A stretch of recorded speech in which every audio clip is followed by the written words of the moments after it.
ಇಲ್ಲ ಅಂದ ಒಂದು ವೇಳೆ ಆಹುತಿ ಎಂಬತಕ್ಕಂಥದ್ದು ರುದ್ರದೇವರಿಗೆ ಆಮೇಲೆ ಕೊಟ್ಟಿದ್ದರೆ ಆವಾಗ ಭೇದವೋ ಅಭೇದವೋ ಅಂತ ವಿಚಾರ ಮಾಡಬೇಕಾಗಿತ್ತು. ಆದರೆ ಎಲ್ಲ ಆಹುತಿಯು ಕೂಡ ರುದ್ರದೇವರಿಗೆ ಆಗಿದೆ ಅಂತಾದರೆ ಆವಾಗ ನಾವು ವಿವಾದ ಮಾಡಲಿಕ್ಕೆ ಮೂಲವೇ ಇಲ್ಲ ಅಂತಾಯಿತು. ಸಮಾಧಾನವೂ ಕೂಡ ಬೇಕಾಗಿದೆ, ಆಕ್ಷೇಪವೂ ಇಲ್ಲ ಸಮಾಧಾನವೂ ಇಲ್ಲ ಅಂತ ಆಗಬೇಕಾಗಿತ್ತು. ಆದ್ದರಿಂದ ಯೋನ ಪಶ್ಯತಿ ವೈಭಿಧಾಮ್ ಎಂತಕ್ಕಂಥದ್ದಕ್ಕೆ ಅವರಲ್ಲಿ ಅಭಿಪ್ರಾಯ ಭೇದ ಇಲ್ಲ ಅಂತ ಅರ್ಥ ಮಾಡಬೇಕೇ ವಿನಃ ಸ್ವರೂಪ ಭೇದ ಇಲ್ಲ ಎಂತಕ್ಕಂಥ ಅರ್ಥ ಮಾಡೋದು ಸರಿಯಲ್ಲ ಅಂತ ಹೇಳ್ತಾ ಇದ್ದಾರೆ. ಯದಿ ಒಂದು ವೇಳೆ ಯಂನಿಂದ ತ್ರಯಾಣಾಂ ಏಕಭಾವಾನಾಂ ಎಂಬತಕ್ಕಂಥ ಶ್ಲೋಕದಲ್ಲಿ ಹೇಳಿರ್ತಕ್ಕಂತಹ ನಿಂದೆಯು ಸ್ವರೂಪಭೇದಸ್ಯ ಭವೇತ್, ಸ್ವರೂಪಭೇದದ ವಿಷಯದಲ್ಲೇ ಇದೆ ಅಂತಾದರೆ ತದಾ ಆಗ ಉಚ್ಚಿಷ್ಟಾಹುತೇ ರುದ್ರನಿಗೆ ಉಚ್ಚಿಷ್ಟಾಹುತಿಯ ಆಜ್ಞಾ ಆದೇಶವು ವ್ಯರ್ಥವಾಗುತ್ತದೆ. ಯತಃ ಯಾವ ಕಾರಣದಿಂದ ಸರ್ವ ಎಲ್ಲ ಆಹುತಿಗಳು ಕೂಡ ಶರ್ವಾಹುತಿ ರುದ್ರದೇವರಿಗೆ ಆಹುತಿಯಾಗಿದೆಯಷ್ಟೇ. ಕಲಹ ವಿವಾದವೂ ಕೂಡ ನಿರ್ಮೂಲ ಏವ ಆಧಾರರಹಿತವಾದದ್ದೇ ಆಗುತ್ತೆ, ಮೂಲರಹಿತವೇ ಆಗುತ್ತದೆ. ಶಾಂತಿರಪಿ ಸಮಾಧಾನವೂ ಕೂಡ ನಿರ್ಮೂಲ ಅಭೂತ್ ಮೂಲರಹಿತವೇ ಆಗುತ್ತದೆ. ಯದಿ ಒಂದು ವೇಳೆ ಇಯಂ ನಿಂದ ತ್ರಯಾಣಾಂ ಏಕಭಾವಾನಾಂ ಎಂಬತಕ್ಕಂಥ ಶ್ಲೋಕದಲ್ಲಿ ಹೇಳಿರುವಂತಹ ನಿಂದೆಯು ಸ್ವರೂಪಭೇದಸ್ಯ ಭವೇತ್, ಸ್ವರೂಪ ಭೇದದ ವಿಷಯದಲ್ಲಿಯೇ ಆಗಿದೆ ಅಂತಾದರೆ ತದಾ ಆಗ ಉಚ್ಚಿಷ್ಟಾಹುತೇ ರುದ್ರನಿಗೆ ಉಚ್ಚಿಷ್ಟ ಆಹುತಿಯು ಅದರ ಆಜ್ಞಾ ಆದೇಶವು ವ್ಯರ್ಥವಾಗ್ತಾ ಇತ್ತು. ಯತಃ ಯಾವ ಕಾರಣದಿಂದ ಸರ್ವ ಎಲ್ಲ ಆಹುತಿಯು ಶರ್ವಾಹುತಿ ರುದ್ರದೇವರ ಆಹುತಿಯೇ ಆಗಿದೆಯಷ್ಟೇ. ಆದ್ದರಿಂದ ಕಲಹ ವಿವಾದವು ನಿರ್ಮೂಲ ಏವ ಮೂಲರಹಿತವಾದದ್ದೇ ಆಯಿತು. ಶಾಂತಿರಪಿ ಸಮಾಧಾನವೂ ಕೂಡ ನಿರ್ಮೂಲ ಭವೇತ್ ಮೂಲರಹಿತವೇ ಆಗುತ್ತದೆ. ಪ್ರಾಕ್ ಸ್ವರೂಪಭೇದ ನಿಷೇಧೇ ಪೂರ್ವವಿರೋಧ ಉಕ್ತ ಇದಾನೀಂ ಉತ್ತರ ವಿರೋಧಂಚ ಆಹಾ ಅಂತ ಹಿಂದೆ ಇದು ಅಲಂಕಾರಿಕವಾಗಿ ಹೇಳ್ತಾ ಇದ್ದಾರೆ. ಹಿಂದೆ ಸ್ವರೂಪಭೇದ ನಿಷೇಧ ಮಾಡಿಬಿಟ್ರೆ ಪೂರ್ವ ವಿರೋಧ ಬರುತ್ತೆ. ತಮುಪಾಗತಮಾಲಕ್ಷ್ಯ ಯನ್ಮಾಯೆಯ ಗಹನಯ ಎಂಬತಕ್ಕಂಥ ಶ್ಲೋಕದಲ್ಲಿ ಭೇದವನ್ನು ಹೇಳಿದ್ದಾರೆ. ಆದ್ದರಿಂದ ಪೂರ್ವದಲ್ಲಿ ಭೇದ ಹೇಳಿರೋದ್ರಿಂದ ವಿರೋಧ ಬರುತ್ತೆ ಅಂತ. ಇವಾಗ ಇದಾನಿಂ ಉತ್ತರ ವಿರೋಧಂಚ ಆಹಾ ಮುಂದೆ ಏನು ರುದ್ರದೇವರಿಗೆ ಉಚ್ಚಿಷ್ಟಾಹುತಿಯನ್ನು ಕೊಡಬೇಕು ಅಂತ ಮುಂದೆ ಭಗವಂತನ ಆದೇಶ ಇದೆ. ದಕ್ಷ ಪ್ರಜಾಪತಿ ರುದ್ರದೇವರಿಗೆ ಶಾಪ ಕೊಟ್ಟಿದ್ದ. ಸಹಭಾಗಂ ನಲಭತಾಂ ದೇವೈಹಿ ದೇವಗಣಾಧಮಃ ಅಂತ, ದೇವತೆಗಳ ಜೊತೆಯಲ್ಲಿ ಇವನಿಗೆ ಆಹುತಿ ಸಿಗದಂತಾಗಲಿ ಅಂತ. ಆಮೇಲೆ ರುದ್ರದೇವರಿಗೆ ಆಹುತಿ ಇಲ್ಲ ಅಂತಾಗುತ್ತಲ್ಲ ಅಂತಂದರೆ ಅದಕ್ಕೆ ಭಗವಂತ ಹೇಳ್ದ ಕೊನೆಯಲ್ಲಿ ಅವನಿಗೆ ಆಹುತಿಯನ್ನು ಕೊಡಬೇಕು. ಹಾಗಾದರೆ ಮುಂದೆ ಹೇಳ್ತಾರೆ ಆಹುತಿಯೇ ಇಲ್ಲ ಅಂತ ಮಾಡಿದ್ದ, ಆದರೆ ರುದ್ರದೇವರಿಗೆ ಕೊನೆಯಲ್ಲಿ ಆಹುತಿ ಕೊಡಬೇಕು ಅಂತ ಭಗವಂತ ನೇಮನ ಮಾಡ್ತಾರೆ. ಹಾಗಾದರೆ ಉತ್ತರ ಇದೆ ಮುಂದೆ ಬರತಕ್ಕಂಥದ್ದು. ಆ ಆಹುತಿಯನ್ನು ಅದನ್ನು ಉತ್ತರ ವಿರೋಧಂಚ ಆಹ ಮುಂದಿನ ವಿರೋಧವೂ ಬರುತ್ತೆ ಅಂತ ಹೇಳ್ತಾ ಇದ್ದಾರೆ. ಉಚ್ಚಿಷ್ಟಾಹುತೇರ್ ಯಜ್ಞಾವಸಾನೆ ಯಜ್ಞ ಉಚ್ಚಿಷ್ಟದ್ರವ್ಯೇಣ ಕ್ರಿಯಮಾಣ ರುದ್ರಾಹುತೇ ಆಜ್ಞಾ ದೇವರಿಷ್ಯಾದೀನಾಂ ಅತಿದೇಶ ವ್ಯರ್ಥ ತತ್ರ ಹೇತು. ಇಲ್ಲಿ ಉಚ್ಚಿಷ್ಟಾಹುತಿ ಅಂದ್ರೇನು? ಯಜ್ಞ ಮುಗಿದ ಮೇಲೆ ಯಜ್ಞದಲ್ಲಿ ಉಳಿದಿರುವಂತಹ ದ್ರವ್ಯ ಅದರಿಂದ ಆಹುತಿಯನ್ನು ಕೊಡಬೇಕು.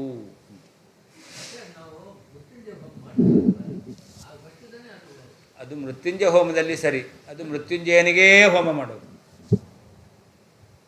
ಅದಕ್ಕೆ ಹೇಳಿದ್ದಲ್ಲಿ ಸಹಭಾಗಂ ನಲಭತ, ಇತರ ದೇವತೆಗಳಿಗೆ ಆಹುತಿಯನ್ನು ಕೊಡಬೇಕಾದ್ರೆ ರುದ್ರದೇವರಿಗೆ ಆಹುತಿ ಕೊಡಬಾರದು ಅಂತ ಅವನು ಶಾಪ ಕೊಟ್ಟಿದ್ದು ಹೊರತು ಮೃತ್ಯುಂಜಯ ಹೋಮದಲ್ಲಿ ಅಲ್ಲ. ಯಾವ ಯಜ್ಞದಲ್ಲಿಯೂ ಆಹುತಿ ಇಲ್ಲ ಅಂತಾಗಿದ್ದರೆ ಮೃತ್ಯುಂಜಯ ಹೋಮದಲ್ಲಿ ಹೇಗೆ ಅಂತ ಪ್ರಶ್ನೆ ಬರ್ತಿತ್ತು. ಎಲ್ಲ ಹೋಮದಲ್ಲಿ ಅವನಿಗೆ ಆಹುತಿ ಅಂತಲ್ಲ, ಇತರ ದೇವತೆಗಳಿಗೆ ಆಹುತಿ ಕೊಡಬೇಕಾದ್ರೆ ಜೊತೆಯಲ್ಲಿ ಇವನಿಗೆ ಆಹುತಿ ಇಲ್ಲ ಅಂತ ಆಗಲಿ ಅಂತ ಶಾಪ ಕೊಟ್ಟಿದ್ದು. ಸಹಭಾಗಂ ನಲಭತ, ಸಹ ಅಂದರೆ ಒಟ್ಟಿಗೆ ಅವ್ರ ಜೊತೆಯಲ್ಲಿ ಇಲ್ಲ ಅಂತ ಹೇಳಿತ್ತು. ಮೃತ್ಯುಂಜಯದಲ್ಲಿ ಅವ್ರ ಜೊತೆಯಲ್ಲಿ ಅಲ್ಲ, ಅದು ಅವನಿಗೆ ಸಪ್ರೇಟ್. ಅದು ಅದರ ಬಗ್ಗೆ ಅಲ್ಲವೇ ಅಲ್ಲ ಅಂದರೆ ಏನು? ಹೌದು ಹೌದು ಹೌದು. ಉಚ್ಚಿಷ್ಟ ಯಜ್ಞಶೇಷ ಎಲ್ಲವೂ ಕೂಡ ನನಗೆ ಸೇರಿದ್ದು. ಹೌದು, ಅದನ್ನೇ ಹೇಳಿದ್ದೀವಿ. ಯಜ್ಞದ ಶೇಷ ಅದು ರುದ್ರದೇವರಿಗೆ ಸೇರಿದ್ದು. ನಾಭಾಗ. ಹೌದು. ಇವನು ಇಕ್ಷ್ವಾಕುವಿನ ಮಗ, ವಯೋಸುತನ ಮಗ, ಅವನು ತಂದೆ ನನಗೆ ಭಾಗ ಕೊಡಲಿಲ್ಲ ಅಂತ. ಅದಕ್ಕೆ ತಂದೆ ಸಮಾಧಾನ ಮಾಡ್ತಾನೆ, ಉಳಿದವರಿಗೆಲ್ಲ ಪಾಲು ಮಾಡಿ ಆಗಿದೆ, ಮತ್ತು ಜಗಳ ಮಾಡೋದು ಬೇಡ, ನಿನಗೆ ಆಸ್ತಿ ಬೇಕು ತಾನೆ, ಅಲ್ಲಿ ಯಜ್ಞ ನಡೀತಾ ಇದೆ, ಅವ್ರು ಮಂತ್ರ ತಪ್ಪು ಹೇಳ್ತಾರೆ, ಮಂತ್ರ ತಪ್ಪು ಹೇಳಿದಾಗ ಅದನ್ನು ನೀನು ಸರಿ ಮಾಡಿ ಹೇಳು, ಸಂತೋಷ ಆಗುತ್ತೆ, ಆಮೇಲೆ ಅವರು ಯಜ್ಞ ಮುಗಿದ ಮೇಲೆ ನಿನಗೆ ಬೇಕಾದ್ದನ್ನು ಕೊಡ್ತಾರೆ ಅಂತ. ಅವ್ರು ಕೊಡ್ತಾರೆ, ನೀವು ಅನುಕೂಲ ಮಾಡಿದಿ, ಸಹಕಾರ ಮಾಡಿದಿ, ಸಹಾಯ ಮಾಡಿದಿ ಅಂತ. ಏನು ಕೊಡ್ತಾರೆ? ಉಳಿದಿದ್ದೆಲ್ಲ ನಿನಗೆ ಗಂಟು ಮುಟ್ಟಿ ಕಟ್ಕೊಳ್ತಾ ಇದ್ದಾನೆ. ಆವಾಗ ರುದ್ರದೇವರೇ ಬರ್ತಾರೆ, ಬಂದಿದ್ದು ನಂದು ಅಂತ ಅಲ್ಲ, ಅವರೇ ಕೊಟ್ಟಿದ್ದು ನನಗೆ ಅಂತ. ಅವ್ರು ಕೊಟ್ಟಿರ್ಬೋದು, ಆದರೆ ಇದು ನಂದು ತೀರ್ಮಾನ ಮಾಡೋದೆ. ನಿಮ್ಮ ಅಪ್ಪನ್ನೇ ಕೇಳ್ಕೊಂಡು ಬಾ ಅಂತ ಹೇಳ್ತಾರೆ. ಹೋಗ್ತಾನ ಅಪ್ಪನ ಹತ್ರ ಬಂದು ಹೀಗೆ ನಡೀತು ಎಲ್ಲ ಅಂತ. ಅದು ಕೇಳ್ತಾನೆ ಅಪ್ಪ, ಹೌದು ಅದು ರುದ್ರದೇವರಿಗೆ ಸೇರಬೇಕಾದದ್ದು, ಅವರಿಗೆ ಕೊಟ್ಟುಬಿಡು ಅಂತ. ಬಂದು ಕೊಡ್ಲಿಕ್ಕೆ ಬರ್ತಾನೆ, ಅಲ್ಲಿ ರುದ್ರದೇವರು ಇರ್ತಾರೆ. ಅಪ್ಪನ ಮಗನ ಪ್ರಾಮಾಣಿಕತೆ ನೋಡಿ ಸಂತೋಷವಾಗಿ ಅವನಿಗೆ ದ್ರವ್ಯವನ್ನು ಕೊಡ್ತಾನೆ, ಜೊತೆಯಲ್ಲಿ ಜ್ಞಾನವನ್ನು ಕೊಡ್ತಾನೆ. ಈಗ ಎರಡು ಬಂತು. ಅದು ಭಾಗವತದ ಕಥೆ. ಪ್ರಾಮಾಣಿಕತೆಗೆ ಇರತಕ್ಕಂಥ ಮಹತ್ವ ಏನು ಅಂತ ಹೇಳ್ತಾರೆ. ಏನು ಉಚ್ಚಿಷ್ಟ ಅಂದ್ರೇನು? ಉಳಿದದ್ದು ಅಂತ ಅರ್ಥ. ಅದೇ ಅದು ಅಂತಂದರೆ ಆ ಎಲ್ಲ ದೇವತೆಗಳಿಗೆ ಕೊಟ್ಟ ಮೇಲೆ ಆಹುತಿ, ಅದು ಉಚ್ಚಿಷ್ಟ ಅಂತ. ಆಮೇಲೆ ಉಳಿದಿದ್ದು ಯಜ್ಞ ಭಾಗ ಇದೆ, ಅದು ಸ್ವೀಕಾರ ಮಾಡಲಿಕ್ಕಾಗುತ್ತೆ. ಹಾಂ, ಅಲ್ಲ ಅಲ್ಲ ಅಂತ ಆ ರುದ್ರ ಭಾಗ ಅಂತಲೇ ಒಂದು ಭಾಗ ತೆಗೆದಿಟ್ಟಿರ್ತಾರೆ, ಕೊಡ್ತಾರೆ.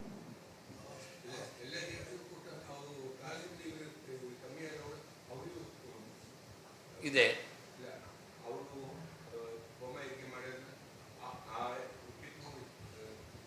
ಅದೇ ಉಚ್ಚಿಷ್ಟ ಅಂತಂದ್ರೆ ಏನರ್ಥ? ಮೊದಲು ತೆಗೆದಿಟ್ಟಿರ್ತಾರೆ ಅಂದೆ, ಅದನ್ನು ಹಾಕಿ.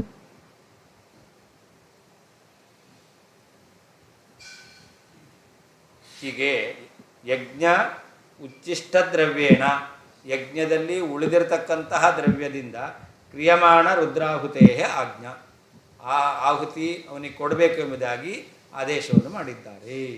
ಯಾರಿಗೆ? ದೇವಋಷ್ಯಾದಿನ ದೇವತೆಗಳಿಗೆ, ಋಷಿಗಳಿಗೆ ನೀವು ಯಜ್ಞ ಮಾಡಬೇಕು. ಆಮೇಲೆ ಯಜ್ಞ ಶಿಷ್ಟದಿಂದ ರುದ್ರನಿಗೆ ಆಹುತಿ ಕೊಡಬೇಕು ಅಂತ ಕೊಟ್ಟಿದ್ದಾರೆ. ತತ್ರ ಹೇತು ಯತಃ ಕಾರಣಾತ್ ಬ್ರಹ್ಮ ವಿಷ್ಣುರುದ್ರಾಣಾಂ ಸ್ವರೂಪೈಕ್ಯ ಸತಿ ಸರ್ವ ವಿಷ್ಣು ಬ್ರಹ್ಮಾದೀನ್ ಉದ್ದಿಶ್ಯ ಕ್ರಿಯಮಾಣಾಪಿ ಆಹುತಿ ಶರ್ವಸ್ಯ ಮಹಾದೇವಸ್ಯ ಆಹುತಿರೇವ. ಒಂದು ವೇಳೆ ಐಕ್ಯ ಇದೆ ಅಂತಾದರೆ, ಬ್ರಹ್ಮ ವಿಷ್ಣು ರುದ್ರಾಣಾಂ ಸ್ವರೂಪೈಕ್ಯ ಅಭೇದವೇ ಇದೆ ಅಂತ ಆಗಿಬಿಟ್ರೆ, ಆವಾಗ ಸರ್ವ ಆಹುತಿ, ಸರ್ವ ಅಂದರೆ ಯಾವುದು? ವಿಷ್ಣು ಬ್ರಹ್ಮರಿಗೆ ಕೊಡತಕ್ಕಂತಹ ಆಹುತಿಯೂ ಕೂಡ ವಿಷ್ಣು ಬ್ರಹ್ಮ ಆದೀನ್ ಉದ್ದೇಶ, ಭಗವಂತ ಬ್ರಹ್ಮದೇವರು ಇತರರು ಅವರನ್ನು ಉದ್ದೇಶವಾಗಿ ಕೊಟ್ಟಿರ್ತಕ್ಕಂತಹ ಕ್ರಿಯಮಾಣ ಆಹುತಿ, ಕ್ರಿಯಮಾಣಾಪಿ ಆಹುತಿ, ಕೊಡ್ತಕ್ಕಂಥ ಆಹುತಿಯೂ ಕೂಡ ಶರ್ವಸ್ಯ ಮಹಾದೇವಸ್ಯ ರುದ್ರದೇವರಿಗೆ ಆಯಿತು. ಮತ್ತೆ ಯಾಕೆ ಉಚ್ಚಿಷ್ಟ ಭಾಗ ಕೊಡಬೇಕು ಅಂತ? ಅಲ್ಲವೇ ಅಲ್ಲ, ವ್ಯರ್ಥ ಅಂತ ಆಗುತ್ತೆ. ಅತ ಇತಿ ಪೂರ್ವೇಣ ಅನ್ವಯ. ಆದ್ದರಿಂದ ರುದ್ರದೇವರಿಗೂ ಬ್ರಹ್ಮಾದಿ ದೇವತೆಗಳಿಗೂ ವಿಷ್ಣುವಿಗೂ ಸ್ವರೂಪ ಭೇದ ಎಂಬತಕ್ಕಂಥದ್ದು ಇದ್ದೇ ಇದೆ. ಅಲ್ಲಿ ನವೈಪಶ್ಯತಿ ವಿಧಾಮ ಅಂದರೆ ಏನರ್ಥ? ಅದಕ್ಕೆ ಅಭಿಪ್ರಾಯ ಭೇದ ಇಲ್ಲ ಅಂತಲೇ ಅರ್ಥ ಮಾಡಬೇಕು. ತ್ರಯಾಣಾಂ ಯೇಷಾಂ ಐಕ್ಯೆ ಕಲಹೋಪಿ ನಿರ್ಮೂಲ. ಒಂದು ವೇಳೆ 3 ಜನರಿಗೆ ಐಕ್ಯ ಇದೆ ಅಂತಾದರೆ, ಐಕ್ಯ ಇದ್ದ ಮೇಲೆ ಮತ್ತೇನು ಭೇದ ಅಂತ ವಾದ ಮಾಡಲಿಕ್ಕೆ ಸಾಧ್ಯ. ವಿಷ್ಣು ಕ್ರಿಯಮಾಣ ಭಕ್ತೇರೇವ ಸ್ವಭಕ್ತಿತ್ವಾತ್ ರುದ್ರಸ್ಯ ಕೋಪ ಕಾರಣಂ ಕಿಂ ಅಪಿ ನಾಸ್ತಿ ಇತಿ ಭಾವ. ವಿಷ್ಣುವಿನಲ್ಲಿ ಭಕ್ತಿ ಮಾಡಿದ್ರೆ ಯಾಕೆ ರುದ್ರನಲ್ಲಿ ಭಕ್ತಿ ಮಾಡಲಿಲ್ಲ ಅಂತ ಜಗಳ ಆಡ್ತೀರಾ? ಯಾಕೆ ವಿಷ್ಣುವಲ್ಲಿ ಭಕ್ತಿ ಮಾಡಿದ್ರೆ ರುದ್ರನಲ್ಲೇ ಮಾಡಿದಂತೆ ಆಯಿತು. ಅದಕ್ಕೆ ಹೇಳ್ತಾರೆ ವಿಷ್ಣು ಕ್ರಿಯಮಾಣ ಭಕ್ತೇರೇವ, ಭಗವಂತನಲ್ಲಿ ಮಾಡ್ತಕ್ಕಂಥ ಭಕ್ತಿಯೇ ಸ್ವಭಕ್ತಿತ್ವಾತ್ ರುದ್ರದೇವರ ಭಕ್ತಿಯಾಗಿದೆ. ಆದ್ದರಿಂದ ರುದ್ರಸ್ಯ ಕೋಪ ಕಾರಣಂ ಕಿಮಪಿ ನಾಸ್ತಿ, ಕೋಪಕ್ಕೆ ಅವಕಾಶವೇ ಇಲ್ಲ. ಶಾಂತಿರಪಿ ನಿರ್ಮಲ.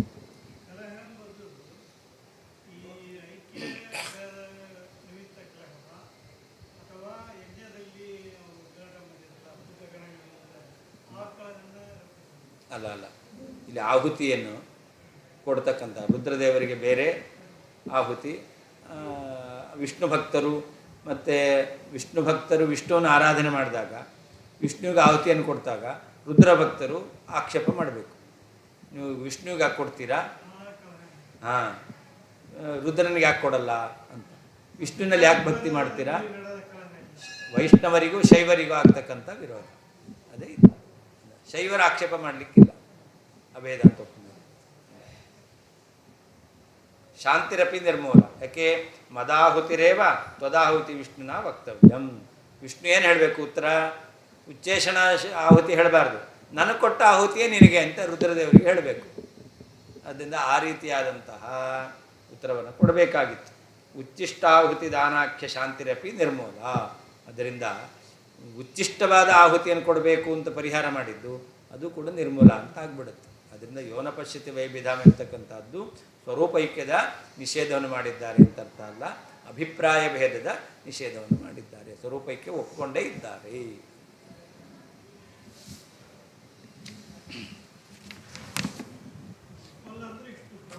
ಬರ್ತಾ ಇದೆ ಎಲ್ಲ ವ್ಯಾವಹಾರಿಕ ಅಂತಾರೆ, ಒಂದೇ ಉತ್ತರ. ನೀವು ಹೇಳಿದ್ದೆಲ್ಲ ಒಪ್ತೇವೆ, ಅದಕ್ಕೆ ಒಂದು ಸೇರಿಸ್ಕೊಳ್ರಿ ವ್ಯಾವಹಾರಿಕ. ಯಜ್ಞವೂ ಹಾಗೆ,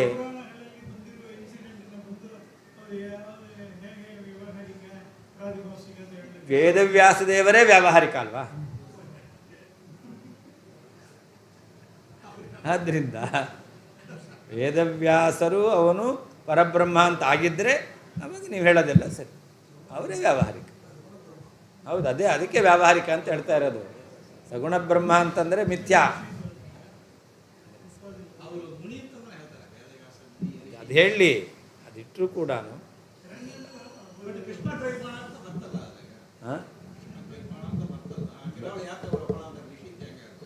ಕೃಷ್ಣದ್ವೈಪಾಯನ ಅಂತ ಹೆಸರದು.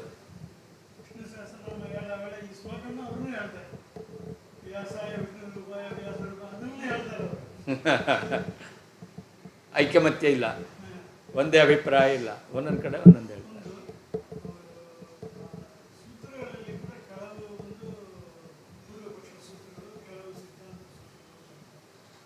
ಅಷ್ಟೇ ಅಲ್ಲ, ಅವ್ರು ಹೇಳ್ತಾರೆ ಶ್ರುತಿಗೆ ವಿರೋಧ ಬಂತು, ಹಿಂದೆ ಬಂದಿತ್ತಲ್ಲ, ಶ್ರುತಿಗೆ ವಿರೋಧ ಬಂತು ಅಂತಂದರೆ ಸೂತ್ರಗಳನ್ನೆಲ್ಲ ಅದು ಅಪ್ರಮಾಣ ಅಂತ ಹೇಳ್ಬೋದು ಅಂತ ಹೇಳಿದ್ದಾರೆ. ಆದ್ದರಿಂದ ವ್ಯಾಸಾಯ ವಿಷ್ಣು ರೂಪಾಯ ಅಂತಿದ್ದರೆ ಅದನ್ನೆಲ್ಲ ಒಪ್ಪಬೇಕಾಗಿಲ್ಲ, ಅದು ನೀವು ಹೇಳ್ತಾ ಇದ್ದೀರ ಅಷ್ಟೇ. ನೀವು ಹೇಳಿದರೆ ನಾವು ಹೇಳ್ತಾ ಇದ್ದೇವೆ ಅಂತ ಹೇಳಿ, ಅದು ಪ್ರಾಮಾಣಿಕ ಪಾರಮಾರ್ಥಿಕ ಅಲ್ಲ.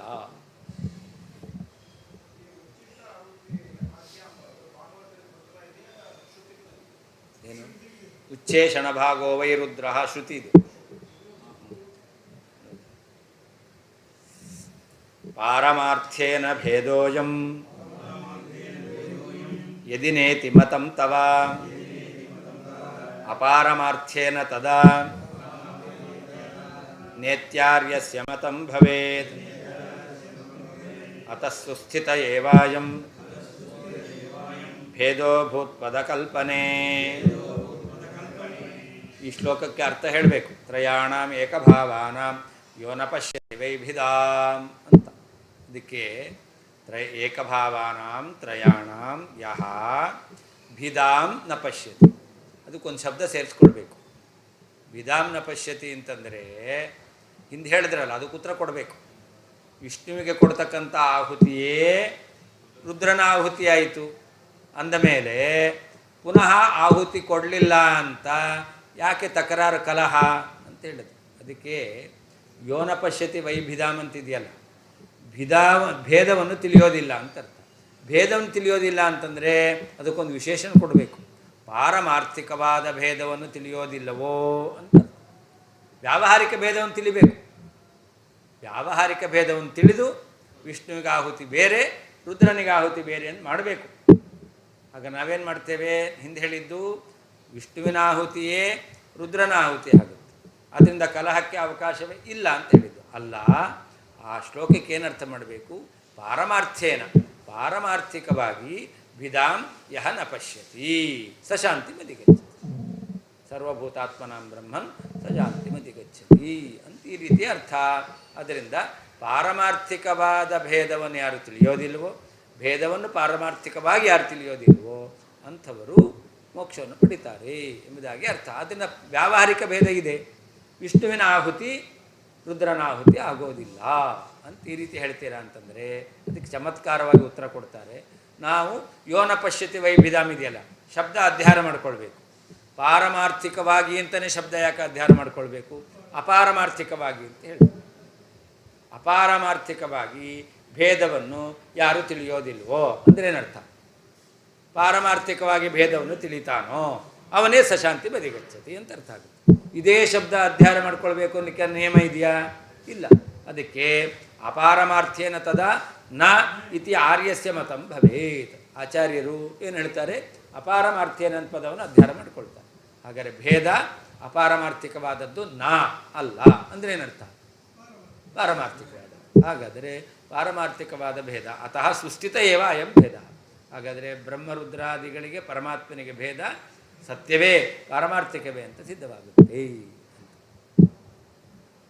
ಅಯಂ ಭೇದ, ಈ ಭೇದವು ಪಾರಮಾರ್ಥ್ಯೇನ ನ ಇತಿ ನ ಪಶ್ಯತಿ ಭಿದಾಮಂತೆ. ನ ಅಂತಂದರೆ ಏನರ್ಥ, ಪಾರಮಾರ್ಥ್ಯೇನ ಪಾರಮಾರ್ಥಿಕವಾಗಿ ಇಲ್ಲ ಎಂಬುದಾಗಿ. ಯದಿ ಒಂದು ವೇಳೆ ತವ ನಿನ್ನ ಮತಂ ಅಭಿಪ್ರಾಯವಾಗಿದ್ದರೆ ತದಾ ಆಗ ಅಪಾರಮಾರ್ಥ್ಯೇನ ಅಪಾರಮಾರ್ಥಿಕವಾಗಿ ಅಯಂ ಭೇದ ನ ಈ ಭೇದ ಇಲ್ಲ ಎಂಬುದಾಗಿ ಆರ್ಯಸ್ಯ ಪೂಜ್ಯರಾದಂತಹ ಮಧ್ವಾಚಾರ್ಯರ ಮತಂ ಭವೇತ್ ಅಭಿಪ್ರಾಯವಾಗುತ್ತದೆ.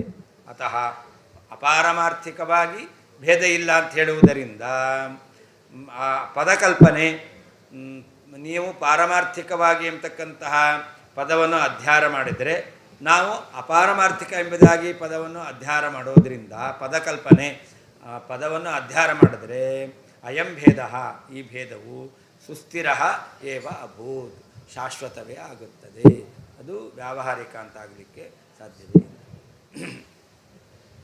ಯದಿ ಒಂದು ವೇಳೆ ಅಯಂ ಭೇದ ಈ ಭೇದವು ಪಾರಮಾರ್ಥ್ಯೇನ ನ ಪಾರಮಾರ್ಥಿಕವಾಗಿ ಇಲ್ಲ ಎಂಬುದಾಗಿ ತವ ನಿನ್ನ ಮತಂ ಅಭಿಪ್ರಾಯ ಅಂತಾದರೆ ತದಾ ಆಗ ಅಪಾರಮಾರ್ಥ್ಯೇನ ಅಪಾರಮಾರ್ಥಿಕವಾಗಿ ಅಯಂ ಭೇದ ನ ಈ ಭೇದ ಇಲ್ಲ ಇತಿ ಈ ರೀತಿಯಾಗಿ ಆರ್ಯಸ್ಯ ಪೂಜ್ಯರಾದ ಮಧ್ವಾಚಾರ್ಯರ ಮತಂ ಅಭಿಪ್ರಾಯವು ಭವೇತ್ ಆಗುತ್ತದೆ.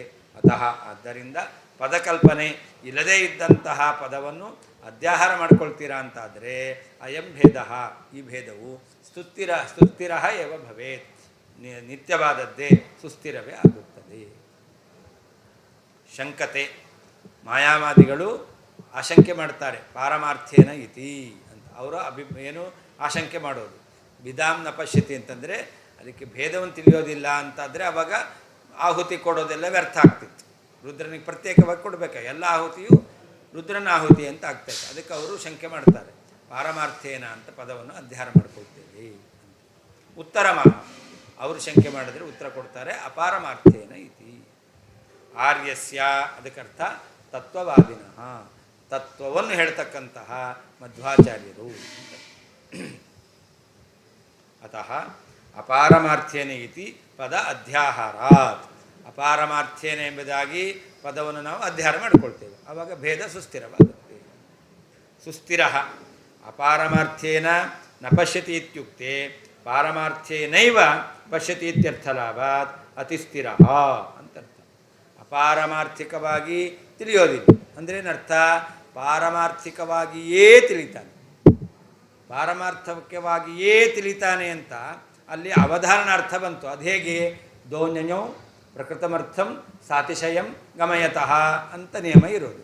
ಎರಡು ನಕಾರವನ್ನು ಹೇಳಿದ್ರೆ ನೀನು ಬರಬಾರ್ದು ಅಂತಲ್ಲ ಅಂದರೆ ಏನರ್ಥ, ಬರಲೇಬೇಕು ಅಂತ ಅರ್ಥ. ಹಾಗಾದರೆ ಎರಡು ನನ್ಯನ್ನು ಹೇಳ್ತೇವೆ, ಎರಡು ನನ್ಯ ಹೇಳಿದ್ರೆ ಹೇಳುವ ವಿಷಯವನ್ನು ಖಚಿತವಾಗಿ ನಿರ್ಧಾರವಾಗಿ ಮಾಡುತ್ತೆ ಅಂತ. ಇಲ್ಲಿ ವೇದವು ಅಪಾರಮಾರ್ಥಿಕವಾಗಿ ಇಲ್ಲ, ಅಪಾರಮಾರ್ಥಿಕ ಎಂಬುದಾಗಿ ಒಂದು ನಂಜು, ಪಾರಮಾರ್ಥಿಕ ಅಲ್ಲ ಅಂತ ಒಂದು ನಂಜು, ಆಮೇಲೆ ಇಲ್ಲ ಅಂತ ಹೇಳೋದು ಇನ್ನೊಂದು, ಹೀಗೆ ಎರಡು ನಂಜು ಹೇಳಿದ್ರಿಂದ ಪಾರಮಾರ್ಥಿಕವಾಗಿಯೇ ಅಂತಾಯಿತು. ಆದ್ದರಿಂದ ಸುಸ್ಥಿರ ಆಯಿತು. ಅಪಾರಮಾರ್ಥ್ಯೇನ ನ ಪಶ್ಯತಿ ಇತ್ಯುಕ್ತಿ, ಅಪಾರಮಾರ್ಥಿಕವಾಗಿ ತಿಳಿಯೋದಿಲ್ಲ ಅಂತ ಹೇಳಿದ್ರೆ ಪಾರಮಾರ್ಥ್ಯೇನೈವ, ಆ ಎಂಬಲ್ಲಿ ಒಂದು, ನಾ ಎಂಬಲ್ಲಿ ಇನ್ನೊಂದು, ಎರಡು ನಂಜು ಆಯಿತು. ಆದ್ದರಿಂದ ಪಾರಮಾರ್ಥ್ಯೇನೈವ ಪಶ್ಯತಿ ಇತ್ಯರ್ಥ ಲಾಭಾತ್ ಅತಿ ಸ್ಥಿರ, ಸುಸ್ಥಿರ, ಭೇದ ಎಂಬತಕ್ಕಂಥದ್ದು ಸ್ಥಿರವೇ ಆಯಿತು. ಪದಕಲ್ಪನೆ ಅಂದರೆ ಅವಿದ್ಯಮಾನ ಪದಾಧ್ಯಾರೇ, ಇಲ್ಲದೇ ಇರುವಂಥ ಪದವನ್ನು ನೀವು ಸೇರಿಸ್ಕೊಳ್ತೀರಾ, ಅಧ್ಯಾಹಾರ ಮಾಡ್ಕೊಳ್ತೀರಾ ಅಂತಂದರೆ ಈ ದೋಷ. ಸರ್ವಥಾ ಅಪೇಕ್ಷಿತಸ್ಯ ಪದಸ್ಯ ಉಪಾದಾನೆ ಅಧ್ಯಾಹಾರ. ಅಧ್ಯಾಹಾರ ಅಂದ್ರೇನು? ಸರ್ವಥಾ ಅಪೇಕ್ಷಿತವಾದ ಪದ ಅದನ್ನು ಜೋಡಿಸ್ಕೊಳ್ತೇವೆ ಅಂದರೆ ಅಧ್ಯಾಹಾರ ಅಂತ ಹೇಳ್ತಾರೆ. ಉಕ್ತರೀತ್ಯ ಯಥಾಸ್ಥಿತ ಪದೇನೈವ ಅರ್ಥಘಟನಾಯಾಮಪಿ ಬಲಾತ್ಕಾರೇಣ ಪದಾಂತರ ಉಪಾದಾನಾತ್ ಕಲ್ಪನೆ ಇತ್ಯುಕ್ತಂ. ಅಲ್ಲಿ ಪದಕಲ್ಪನೆ ಅಂತ ಹೇಳಿದ್ದಾರೆ. ಯಾಕೆ ಕಲ್ಪನಾ ಅಂತ ಹೇಳಿದ್ರು, ಅಧ್ಯಾಹಾರ ಅಂತ ಹೇಳಲಿಲ್ಲ? ಅಧ್ಯಾಹಾರಕ್ಕೂ ಕಲ್ಪನಕ್ಕೂ ವ್ಯತ್ಯಾಸ ಇದೆ. ಅಧ್ಯಾಹಾರ ಅಂತಂದರೆ ಅರ್ಥ ಹೇಳಲಿಕ್ಕೆ ಬರೋದೇ ಇಲ್ಲ, ಪದವನ್ನು ಜೋಡಿಸ್ಕೊಳ್ಳೇಬೇಕು, ಅದನ್ನು ಅಧ್ಯಾಹಾರ ಅಂತ ಹೇಳ್ತಾರೆ. ಕಲ್ಪನೆ ಅಂತಂದರೆ ಅರ್ಥ ಹೇಳಲಿಕ್ಕೆ ಬರುತ್ತೆ, ಆದರೂ ನಮಗೆ ಅಭಿಮತವಾದ ಅರ್ಥವನ್ನು ಹೇಳಬೇಕು ಅಂತ ಶಬ್ದವನ್ನು ಜೋಡಿಸ್ಕೊಳ್ತೀರಾ ಅಂದರೆ ಅದು ಕಲ್ಪನೆ. ಇಲ್ಲೀಗ ವಾದಿರಾಜರು ಕಲ್ಪನಾ ಶಬ್ದವನ್ನು ಹೇಳಿದ್ದಾರೆ ಹೊರತು ಅಧ್ಯಾಹಾರ ಶಬ್ದವನ್ನು ಹಾಕಲಿಲ್ಲ. ಅದನ್ನೇ ಹೇಳಿದ್ದು. ಅಧ್ಯಾಹಾರ ಅಂದ್ರೇನು? ಸರ್ವಥಾ ಅಪೇಕ್ಷಿತಸ್ಯ ಪದಸ್ಯ ಉಪಾದಾನ. ಆ ಪದವನ್ನು ಜೋಡಿಸ್ಕೊಳ್ಳಿಲ್ಲ ಅಂತಂದರೆ ಅರ್ಥ ಹೇಳಲಿಕ್ಕೆ ಬರಲ್ಲ.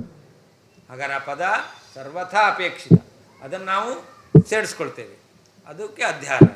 ಕಲ್ಪನಾ ಅಂತಂದರೆ ಆ ಪದ ಇಲ್ಲದಿದ್ದರೂ ಕೂಡ ಅರ್ಥ ಹೇಳಲಿಕ್ಕೆ ಬರುತ್ತೆ, ಪದ ಇಲ್ಲದಿದ್ದರೂ ಕೂಡ ಅರ್ಥ ಹೇಳಲಿಕ್ಕೆ ಬರುತ್ತೆ. ಅದನ್ನು ಹೇಳ್ತಾರೆ. ಉಕ್ತರೀತ್ಯ ಯಥಾಸ್ಥಿತ ಪದೇನೈವ ಅರ್ಥಘಟನಾಯಾಮಪಿ ತ್ರಯಾಣಾಂ ಏಕಭಾವಾನಾಂ ಯೋ ನ ಪಶ್ಯತಿ ವೈಭಿಧಾಂ ಅಂತ ಈ ವಾಕ್ಯಗಳಿಗೆ ಬೇರೆ ಪದವನ್ನು ಜೋಡಿಸ್ಕೊಳ್ಳದೇನೆ ಅರ್ಥ ಹೇಳಲಿಕ್ಕೆ ಬರುತ್ತೆ.